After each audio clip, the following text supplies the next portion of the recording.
Топ бәйге 16 шақырымнан 3-ші орынға келген Ресей өңірінен, Алтай өңірінен келіп отқан Ресей Қаратай, Мейірім, Шабандозы Мейірім дейді. Жатқанбаев.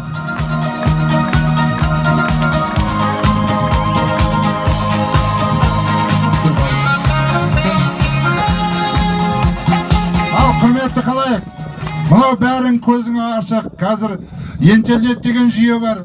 Сол жүйеге кіріп, Найман деген сәйгүліктің шабысы деп қарасаңдар, міне мына бауырларыңды көресіңдер.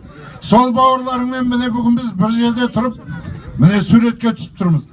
О жақта Қосағаш деген жерде біздің қаншама қазақ бауырларымыз бар.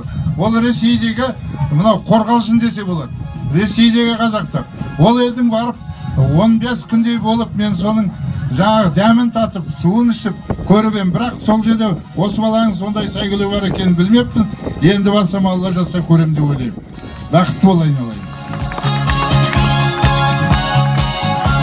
Призы 3-ші орын Қазпита. Оң жағымызда.